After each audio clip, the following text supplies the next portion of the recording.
right. Well, good morning, good afternoon, good evening, everyone, and welcome to the world's most exciting classroom. My name is Joe Grabowski, and I'll be your host for today. I believe this is our 7th live event for classrooms in Australia and New Zealand and that part of the world. This will actually be our last event from Australian waters. Very shortly, we'll be setting sail to Oosterschelde, and we will be heading towards New Zealand. So eventually we'll make our way to Christchurch. We'll have a new group of Darwin leaders come on board, and hopefully we'll be able to share some of their stories with you after they've had their time in the field. So let's do a quick screen share here. It's always worth catching up and seeing where the ship and the team are right now. So you should see the map coming up on the screen. You can see up here, we are in Hobart. If I back up a little bit, we'll give you a nice little perspective of that really cool looking island of Tasmania. And if I back up even further, we've got Australia, this part of the world, Oceania, and you can see we're going to be making our way across here around the southern island of New Zealand and up here to Christchurch. So that'll be the next few weeks as the Oosterschelde makes its way back across the Tasman Sea for another adventure in Tasmania. You can see that maybe a month and a half or so, we were up here in Auckland. The ship underwent maintenance for about a month, so lots to do to keep the ship shape after crossing this massive expanse of the Pacific Ocean. So we have lots to do today. We're going to kind of connect with one of our camera operators, Josh. We're going to talk about an amazing conservation project in New Zealand with Andrew Digby. And then if there's time at the end, I did some diving while I was in Sydney area, New South Wales. So I have a whole bunch of video clips with sharks and weedy Seadragons and other surprises that I want to share with you. So that's what we'll do towards the end of our live event today. So let's come back from that screen share. There we go. And let's go onto the ship in Hobart, Tasmania. We have Josh hanging out with us. Hey, Josh, how are you? Yeah, I'm good, thanks. How are you, Joe? Good, Josh. It was nice to see you in Sydney a few weeks ago, but you guys never stay still very long. Yeah. No. I think we were in Sydney for 2 weeks, which for us is quite a long time. Yeah, very cool. Well, I know you have been in the field, you and Tom running around in Tasmania. So why don't you tell us a little bit about those two projects? Because we have a little clip that we'll share a little later. Yeah. So there's only so much I can say about Tom's project because I obviously wasn't on it. But his project was with Jordan, a Darwin leader, and they were looking at the tall trees of Tasmania. They're I think the tallest trees in the southern hemisphere are found in Tasmania. And they were climbing 60, 70 meters up trees, which for Tom was good fun because he's done lots of that before. But I think it was Jordan's first time climbing trees. So I think he was a bit nervous for it. But that all went really well, I think. And then for us, myself and my Darwin leader, Hindara, we were looking at whales of the Southern Ocean in general, but specifically humpback whales. So poor Hindara, the day she arrived, she hadn't even gone to her accommodation yet. And she got taken off, whipped on a boat, and we went whale watching for the day and saw loads and loads of dolphins. And eventually, just before we got back, we saw a humpback whale and got really, really good encounter with it as well. So that was great to see. Yeah, that looked awesome. I was out with Damien probably the week before, I guess, and we saw a ton of humpback whales. Yeah. So I was out with him. Yeah. Was it you that introduced Damien to Vanessa? Yeah. Oh, awesome. Okay. Yeah, he was a great guy. Really nice, passionate guy. Yeah, it was really interesting because the whales are usually long gone to Antarctica, but there was a bunch of food in the water, so they're actually stopping and feeding before they headed across the Southern Ocean. So we saw a ton of whales, but no dolphins. So looks like you guys got lucky with some dolphins. Yeah, we saw hundreds. Yeah. Yeah, very cool. Well, I think what I'll do is I'll play the little video clip. You were nice enough to send along a little clip of Tom in the field, a little clip of you in the field with your Darwin leader, and then we'll see if any questions come in from our classrooms in the chat. So let me queue up this video clip, and let's see what our camera operators and what our Darwin leaders were up to this week. So there it is. Here we go.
those are two really cool clips. That landscape off the coast, the southern coast of Tasmania, it is so rugged and so wild. Yeah, wow. I was so impressed by it. I had no idea that there was a coastline like that around here. Yeah, pretty wild. And then Hindara looked, I mean, you said she was tired, but she looked pretty pumped to see the humpback whale. Oh, definitely. She was so excited. She had so much energy. She comes from a tiny, tiny little island in Indonesia. So she spends a lot of time around coral reefs, but had never seen a whale, had only seen dolphins once when she was like 7 years old or something. So she was super excited, but obviously knackered by the end. I think she got back and she fell asleep immediately. Yeah. And so I've got a question here in the chat. You may or may not be able to answer this about the trees, Josh, but we saw them climbing the trees, but do you know what they were doing once they got up into the treetops? Why were they going up into the canopy? I know they were measuring the circumference of the trunks as they were moving up, just because that's what I've seen in clips. But I can't tell you exactly what they're hoping to achieve from doing that. Yeah. I'll have to ask Tom next time we connect with him if they were doing camera traps or anything to see if any, wildlife was living up in the trees or using the trees as kind of like a highway above the ground. Yeah. Yeah.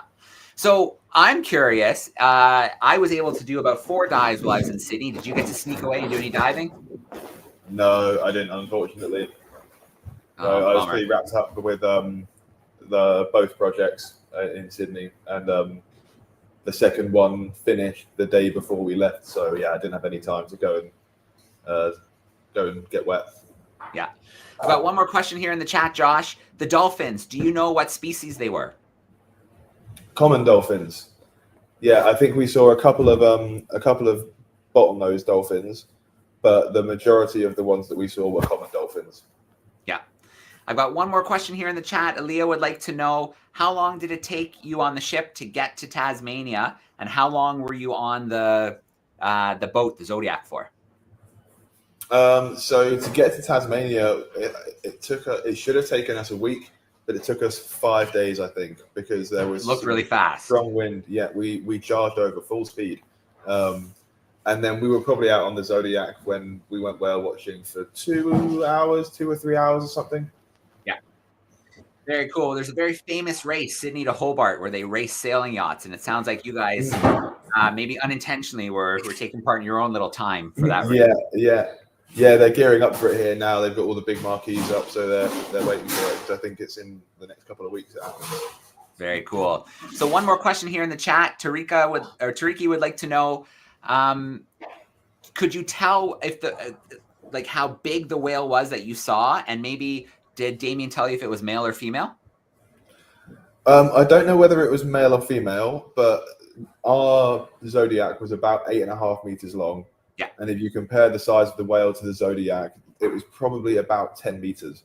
So not a young whale, but not a full adult, so a sub-adult, which Damien said the sub-adults tend to hang around for a little bit longer before they really move down to Antarctica. So yeah, probably about 10 meters, 30 feet, around that. Okay. Well, Josh, thank you so much for sticking around a little bit. I know it's your last afternoon in Tasmania and Hobart before you set sail again in the morning. But hopefully we can snag you next week while you're sailing. And I think Riley will be our Explorers Club researcher on board. So hopefully you'll meet him later today. Yeah, great. Sounds good. Well, hopefully I'll speak to you next week then. All right, Josh, great to see you. Enjoy your last day. Thanks, Joe. Cheers. Right. Bye. See ya. All right. Very cool to get to catch up with Josh. Those were 2 amazing projects up there high in the tree canopies. And then Josh out on the water looking at the whales. And there's a few other parts of their project. I know they went and saw this big elephant seal. So we'll have to catch up on that story. Maybe we can catch up on that story next week if we connect while the ship is sailing towards New Zealand. So we're going to jump into our next guest speaker. We have to keep things moving along because we have so much to cover in today's event. So we're just in Tasmania. I'm calling you from Canada. And now we're going to beam to New Zealand, which is the next destination of the ship. And we're going to spend a little time with conservation scientist Andrew Digby. So he works with the New Zealand Department of Conservation, and he's working on a really cool project with the kākāpō, which is one of New Zealand's rarest and most threatened birds. They're kind of hard to describe. So luckily for us, Andrew's got some photos and some videos. So we're going to get to take a look at those in a moment. But let's bring Andrew in live with us right now. Hey, Andrew, how are you? I'm good. Kia ora, Joe. Kia ora koutou. Hello, everybody. It's great to be here. Yeah, great to have you with us. I was lucky enough to visit New Zealand in the past. And what I love about New Zealand is with its history and the way that it was submerged during its past, that all the niches and habitats on the islands are filled with birds in roles that mammals would normally be in. You've got such a unique collection of birds in New Zealand. It really is an amazing place.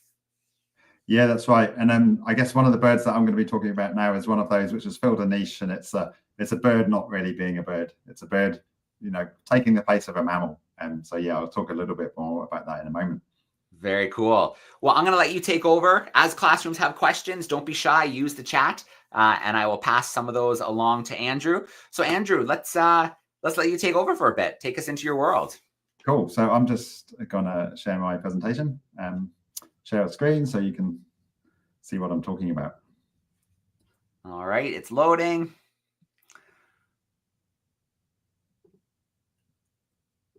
And hopefully you should have a big picture of a kākāpō on the screen. Can you see that? I do. Looking good. Cool. Okay, righty. I'll kick off. So kia ora koutou. I'm Andrew Digby. I'm the scientist for the Kakapo and the takahē programs here in Aotearoa, New Zealand. And I'm going to talk today about the Kakapo. So the Kakapo is this big bird. It's a very unusual bird, only found in New Zealand. And I guess a lot of you probably won't have seen a Kakapo or know what a Kakapo is. So this is a Kakapo. It's a parrot, but it's a really, really weird parrot. It's the heaviest parrot in the world. It's the only flightless parrot in the world. It's nocturnal. It's got a load of really weird features. It's got like the slowest metabolism of any bird in the world. It does everything very, very slowly. It's got a breathing system that no other parrot has. And it's basically, yeah, it's not really a bird. It's a bit more like, say, a badger or a wombat or something of the forest, but one that climbs trees. So yeah, very, very strange, only found in New Zealand. And they've been around for a long, long time. They split away from their nearest relatives about 30 million years ago. And I just give you a little bit of a history about Kakapo in New Zealand, because Kakapo used to be everywhere. This is New Zealand.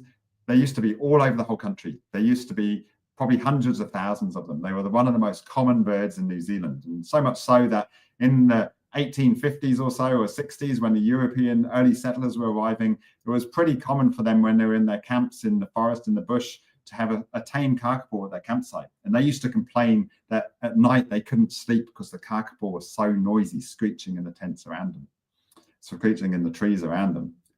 But humans brought some visitors to New Zealand that weren't very welcome. They brought cats, they brought things like ferrets and stoats and weasels.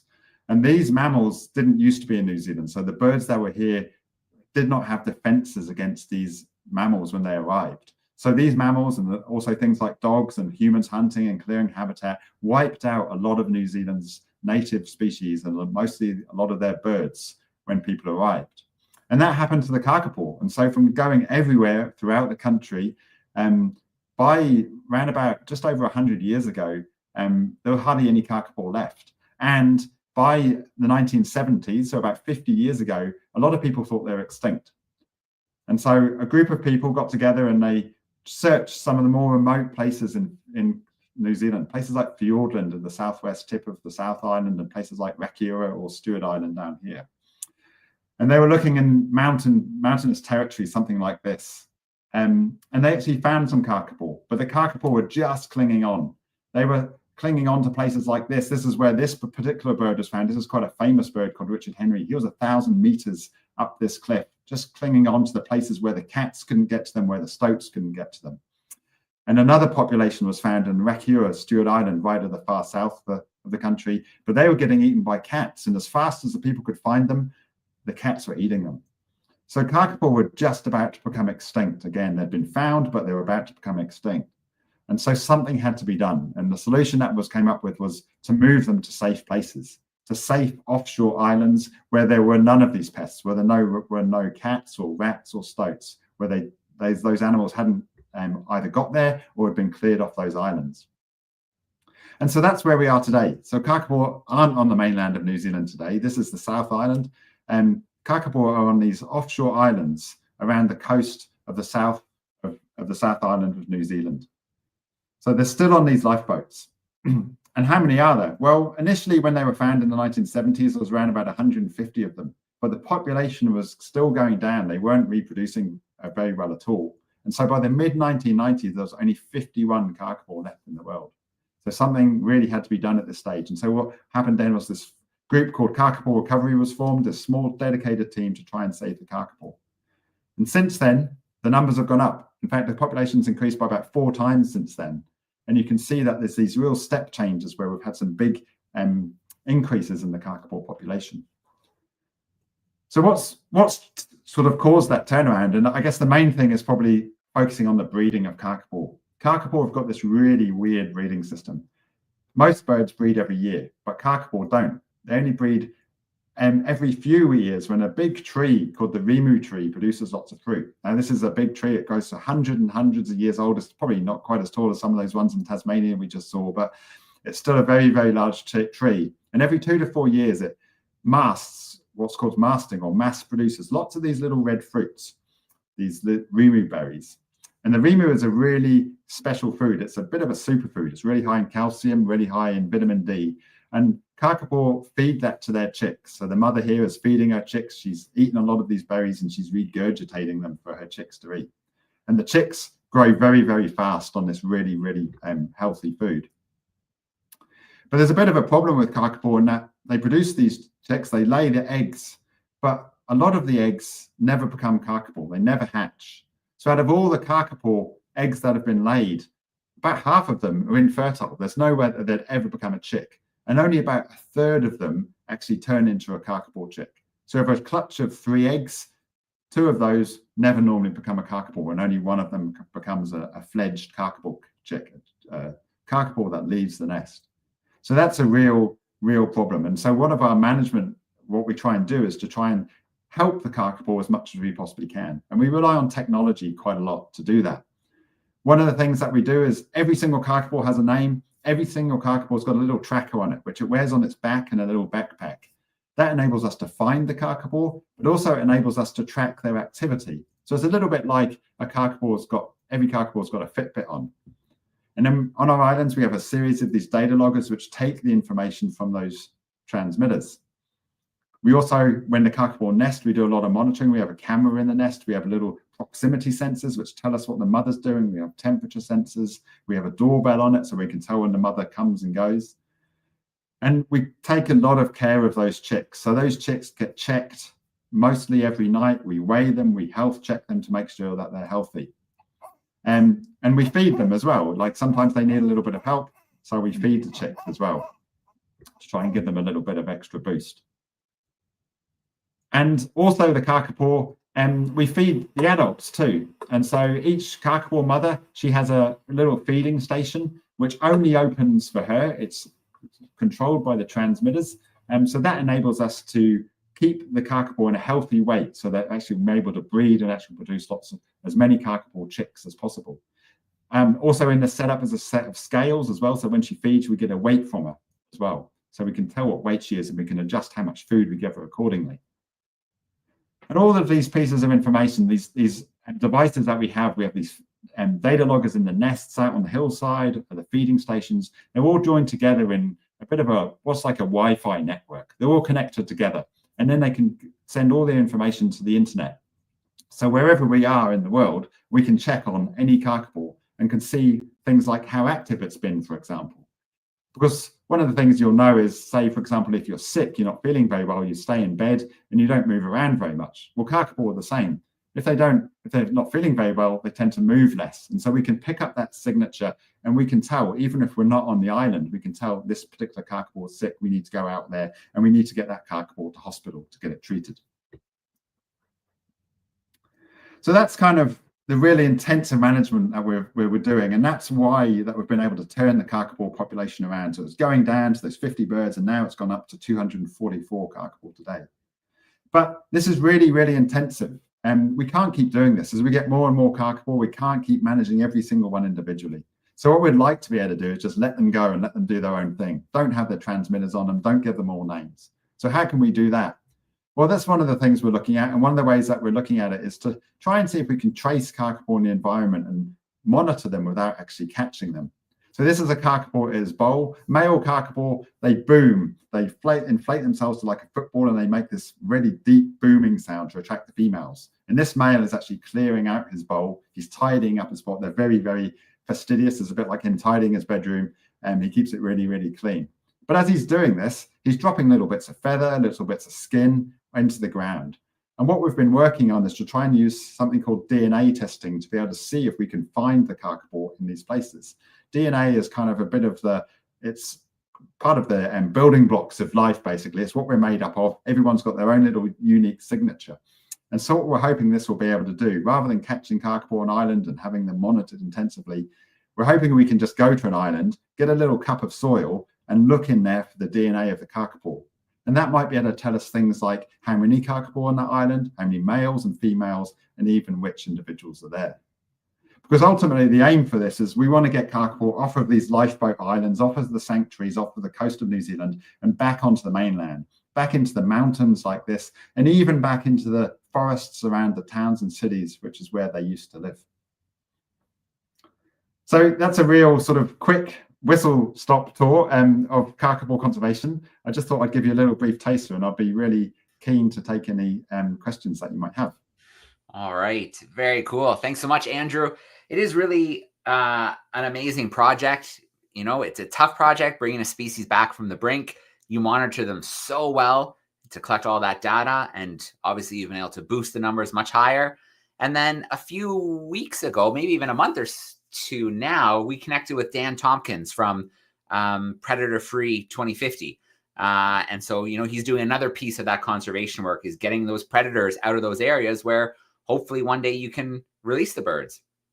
Yeah, that's actually one of our biggest challenges for kākāpō, is where to put them, because the population's grown quite well, but all the islands are now full. And so we need somewhere to put kākāpō. And there's lots of habitat out there. The forest on the mainland of New Zealand, a lot of it is good enough for kākāpō now, but the problem is we can't put them there, because as soon as we put them there, they'll get eaten by a stoat or a cat.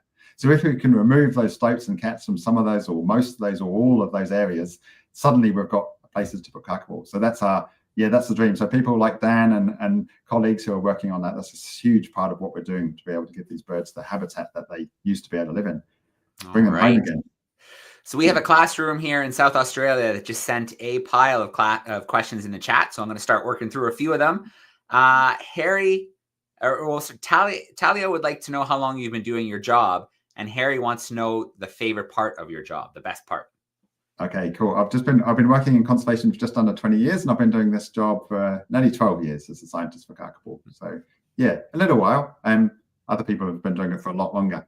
And the favorite part of my job is I love, and most people I work with is the same, we love getting out into the forest, into the mountains, and getting away from our computers and being out there and doing that work in the hills and in the bush. So yeah, that's the real cool part. And the most amazing part is when you see these birds in the wild. Every time anyone sees one for the first time, like, you gasp. They're kind of so weird, you just can't quite believe what you're seeing. And that never gets old. Like, I never get tired of that. So even now I still love seeing them in the wild.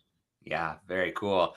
I remember when I visited New Zealand and stayed up late one night with my red torch out in the bush and saw my first wild kiwi, and that was pretty special. But you know, a bird like the kakapo, which is so much rarer, and yeah, it must be amazing to see. Just a real feeling of maybe excitement and relief, and yeah, pretty cool.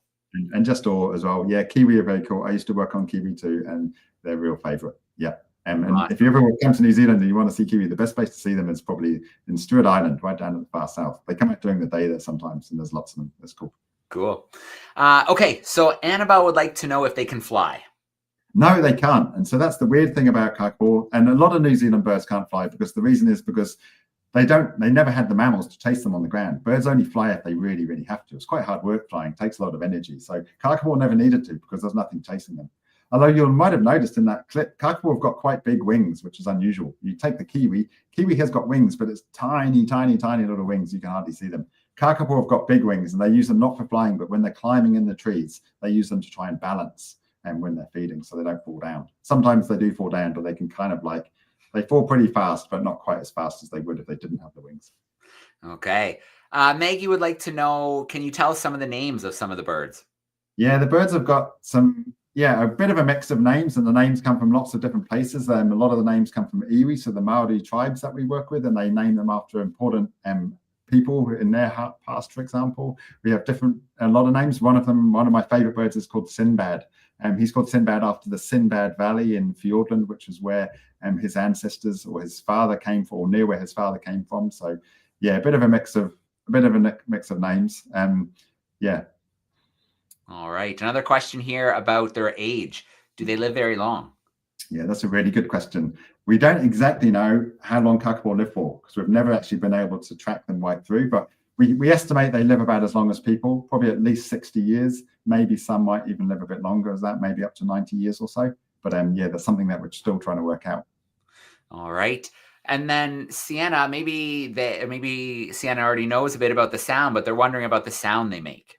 Yeah, they make a really weird sound. So they make three sort of main different sounds. The one I talked about in my little talk was the booming. So that's the males, which they make a really low frequency booming sound to attract the females. And it's one of these sounds which you feel it in your stomach rather than hearing it.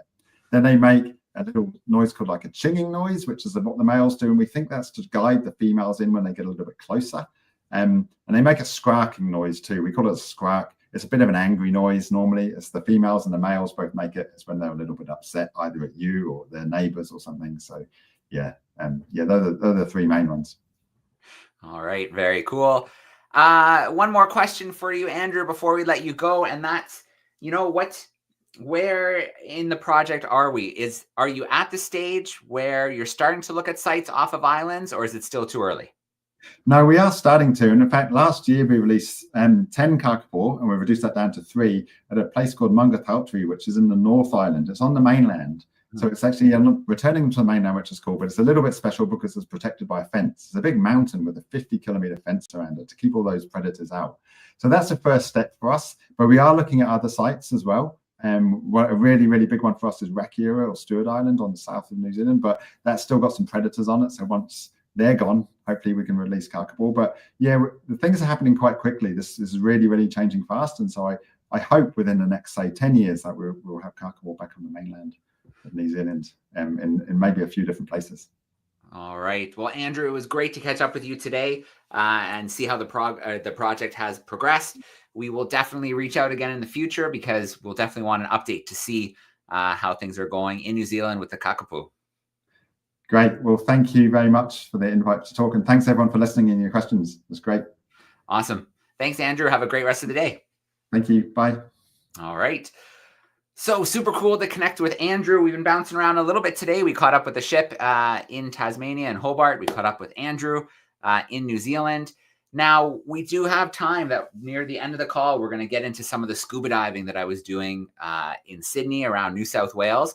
But before we do that, a few weeks ago, we had a really cool experiment looking at the difference between sea ice up in the Arctic and then ice sheets, so ice that's more on land in glaciers in Antarctica, and how that ice melting, because it's melting in both spots around the world, but the experiment kind of looked at, is it different? Does it have a different impact?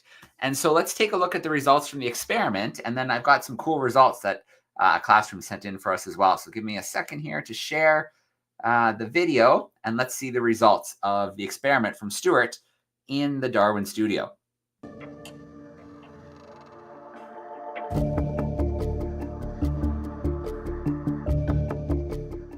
Welcome back. What results did you find in your rising sea level experiments? Let's have a look at my two setups here. You might remember that I drew a mark representing the level of the water in my Arctic setup and my Antarctic setup. You might also recall that the ice was floating in the Arctic setup, but on land in the Antarctic setup. This represents the sea ice of the Arctic and the ice sheets on land in the Antarctic?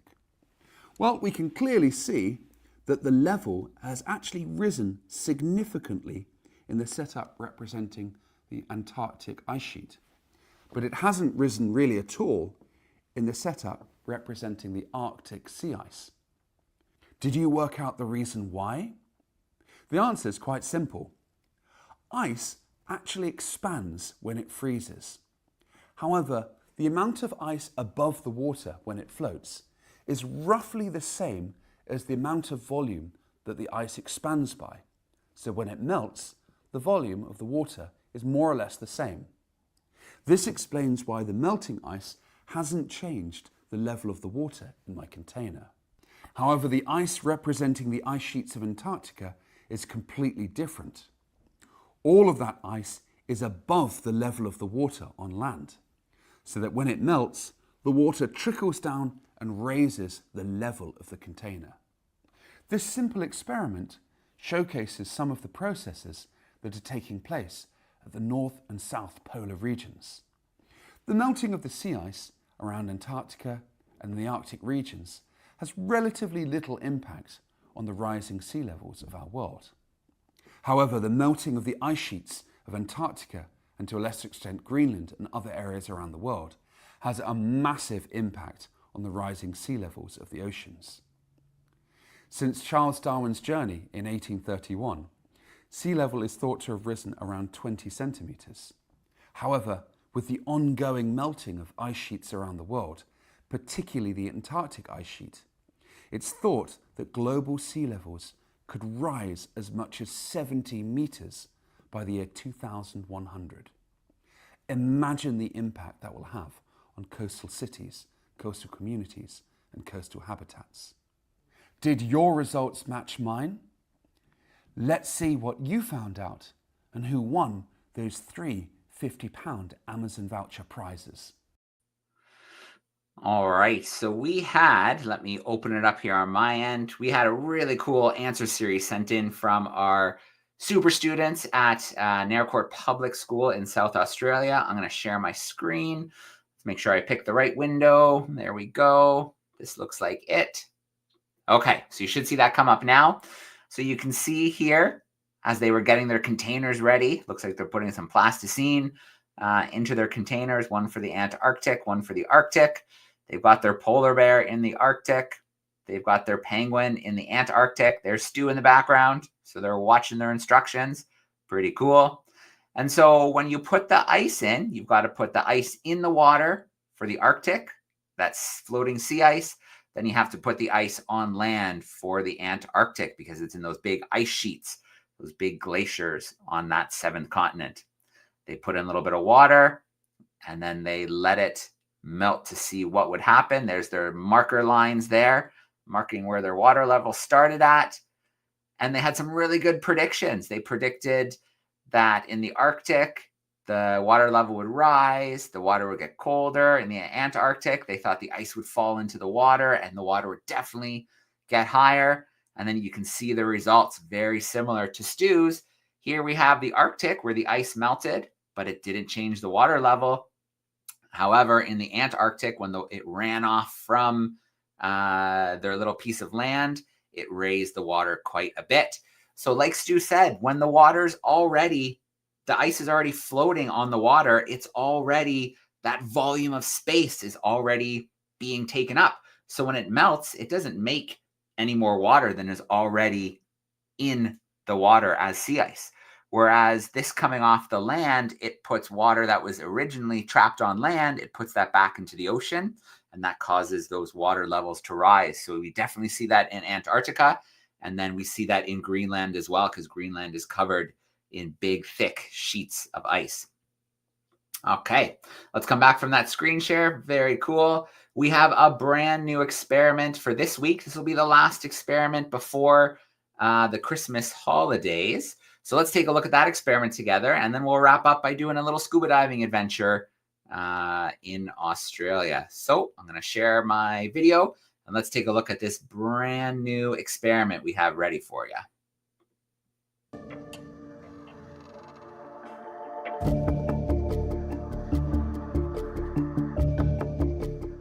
Welcome back. Today's experiment could save your life. Have you ever been lost and not know which way to go? Well, if you're in the wilderness, you often use a compass to navigate. But what happens if you don't have a compass? Well, today, I'm going to show you how to make your very own compass with nothing more than a leaf, a needle, this can be any old sewing needle, and a magnet. The first step in this experiment is to magnetize your needle. Place the needle down in front of you. Notice it's got a sharp, pointy end and a hole called the eye of the needle on the other side, and that's where a sewer would put their thread through. Your goal is to stroke the needle quite firmly with the magnet, but only one end of the needle, not the whole needle itself. So I'm going to choose the pointy end. So with one finger, I'll hold the needle down, and the other, as firmly as I can, I'm going to stroke it with the magnet. Do this as many times as you can, and as it magnetizes, the needle might move a bit, but you've got to hold it down and stroke it as many times as you can. I've done that about 50 times or so now. I think that's probably about ready. Your needle should now be magnetized. Then you can get a leaf and put that in any still water. If you're in the wilderness, this might be just a little puddle, but here I'm going to use a bowl of water. Gently put the leaf down so it floats, and get it nicely in the middle there. And then very carefully put the needle on top of the leaf. It should float, and it'll point in a certain direction. And to prove that it's not moving by chance, we can move it with the compass. This proves that just like the compass of a needle, it responds to a magnetic field. Of course, with the compass, I'm manipulating it, but if you bring it into the middle of the pool of water and then put the magnet away, it'll naturally point in one direction. Can you work out which direction your leaf compass is pointing? Send in your photos for a chance to win one of 3 £50 Amazon voucher prizes. Join me in 2 weeks' time to find out the answer. Good luck with your experiment. Okay, so normally we have 2 weeks for an experiment, but I might just do 1 week this time because it's not a very hard experiment. You don't need a lot of tools to do the experiment, a lot of material, so you should be able to try that in your classroom or at home. And then that way, if we do the answer next week, we will be ready for Christmas break. So maybe we'll take a look at that answer next week. So very cool. That's a very cool experiment and something you can try. And then you have to think and come up with the answer, which direction you think that the needle is pointing, which direction does it automatically point each time. Okay, so that's our experiment. Try it out if you can in your classroom. Try it out at home. And then, of course, send your pictures into classroom@darwin200.com. Classroom@darwin200.com. There we go. So let's wrap up today. One of my favorite things in the whole world to do is to scuba dive.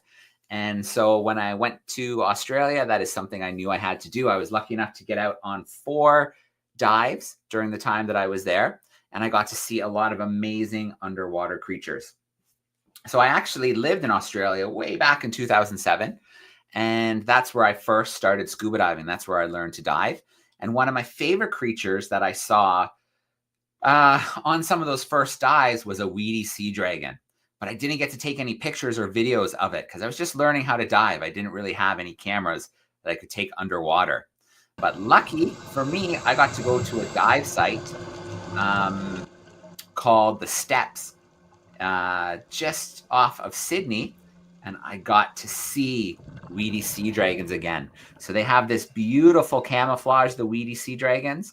It's very easy to swim right by them when they're in the kelp and never know that they were there. They do look very much like a seahorse, but they are not seahorses. They are, of course, related to them, but they are very different. There's another species called the leafy sea dragon, and they're found more around South Australia.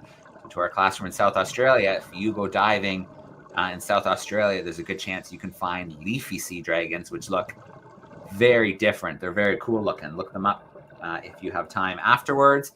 But these are the weedy sea dragons, and then the weedy and the leafy sea dragons are only found in Australian waters, which is pretty cool. So they're endemic to Australia, only found in Australia, and they are very hard to see. Lucky for me, I saw 3 of them. I did 2 dives in this area and saw 3 of them during those 2 dives. So I felt pretty lucky to get to see this weedy sea dragon. There's my dive buddy. His name's Christy.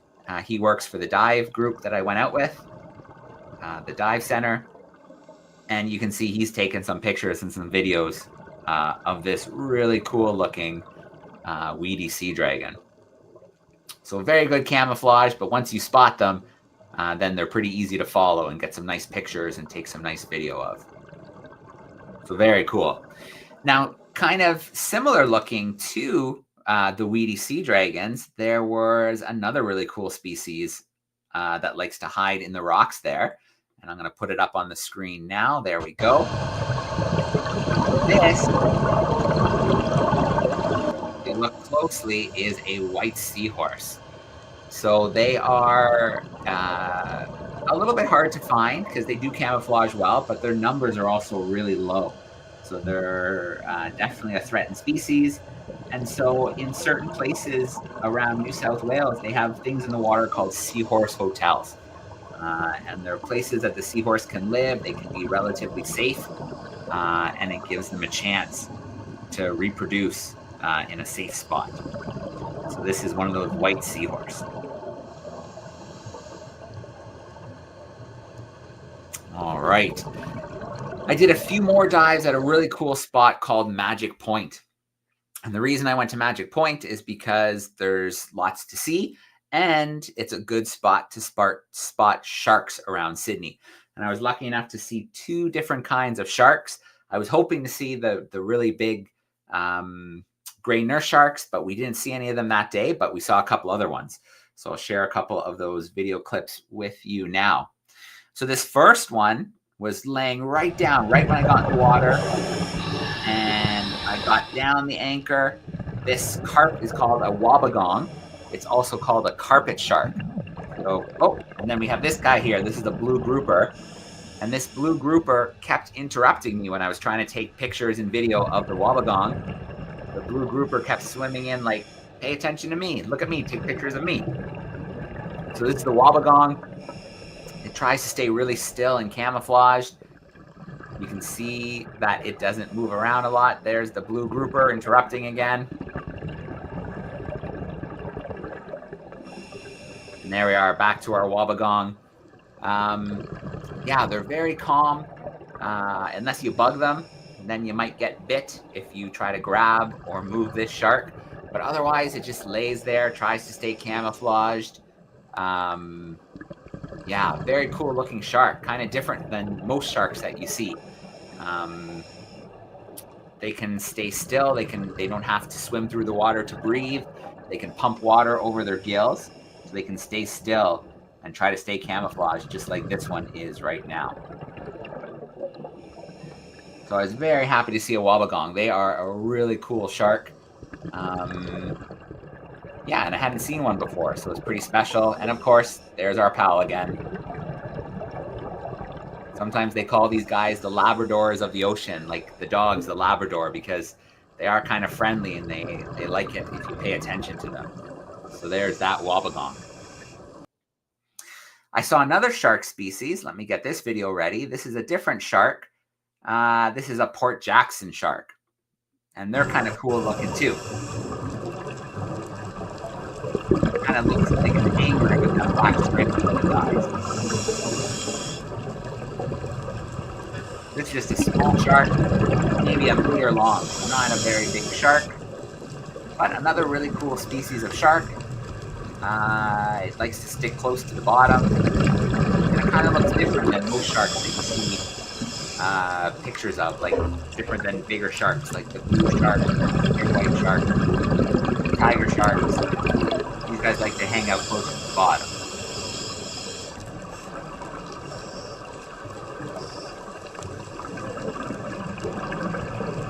Okay, so it wasn't just sharks I was checking out. There were some great fish to see. So here are some examples of some of the really cool fish.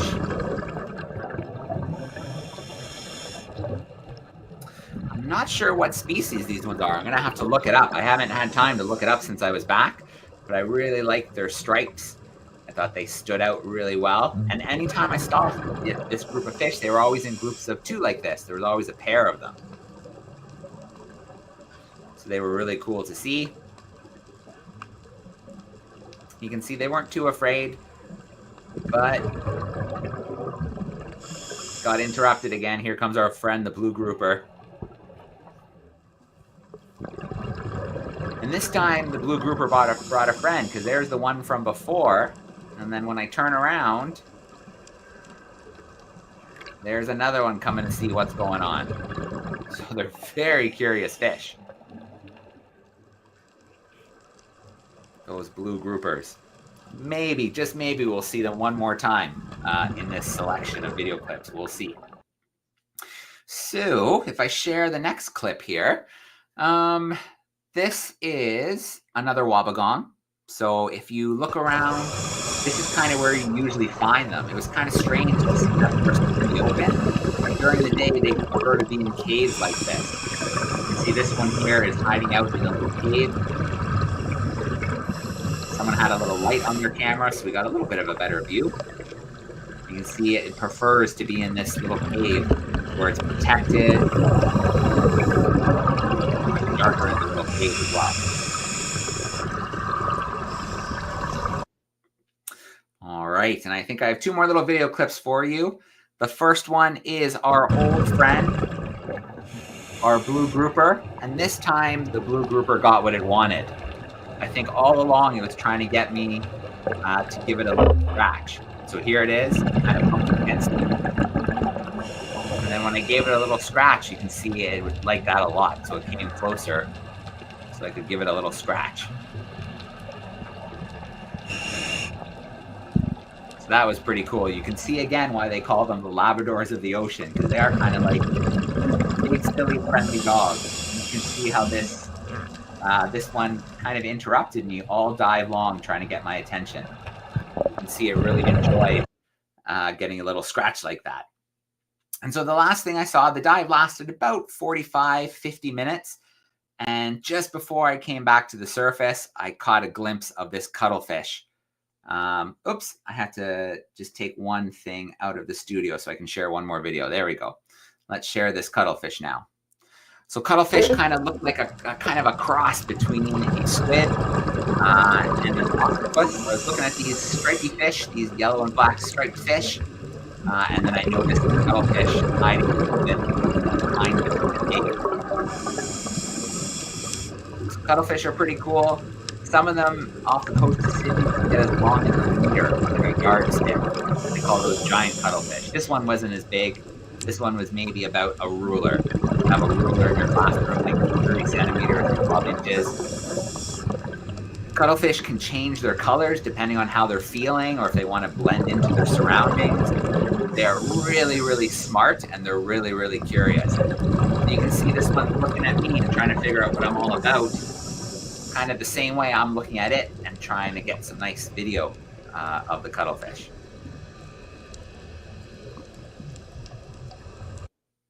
All right. So those are a couple clips that I wanted to share with you today to kind of take you on some of those dives I got to do around Sydney and New South Wales.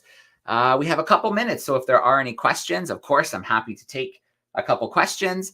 If I don't see some questions come in, no big deal. I have a couple curiosity of the weeks. I have our answer from last week, and then we will have a brand new one to work on this week before we go on Christmas break.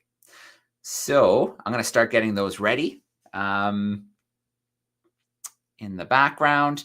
And yeah, scuba diving, depending on how old you are tuning in, I think as young as between 8 to 10, you can do something called the Discover Dive.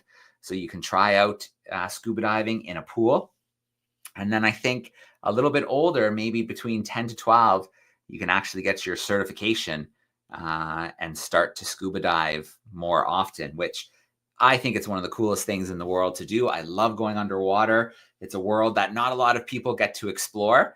And it's pretty much my favorite place to explore is under the water and see the ocean ecosystem And one thing that I think you probably noticed in all of those videos is most of the fish and other marine life kind of stick around. They're not that scared of you, whereas things on land might run away or fly away.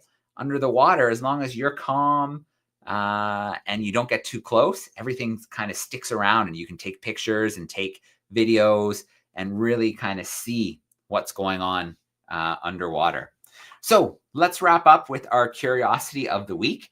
Let's take a look at last week's curiosity. Let me get the file loaded. Here we go. Let's see what it was. Oops, I have to take a couple of videos out of the call.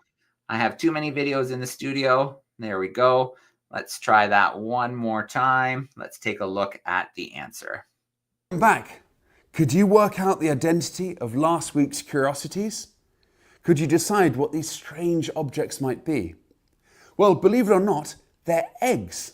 This one is the egg from an emu, a type of bird from Australia, whereas this one is the egg from an ostrich from Africa. Ostriches produce the largest eggs of all birds alive today. Just imagine how big the omelette would be from an egg this size. Well, let's find out now who the winners were from this week's curiosity. All right. So I have to give a shout out to our crew in South Australia who guessed that they were ostrich and emu eggs. And I thought this would be a good one for our last event. Well, the Oosterschelde was still in Australia, in Hobart, Tasmania, because emus are obviously found in Australia. And then, of course, our ostriches are found in Africa. We have one curiosity, one more to go before the Christmas break. So let me share that video with you now, and let's take a look at our new curiosity of the week. This week's curiosity is this object here. Can you work out what this is? I'll give you a clue.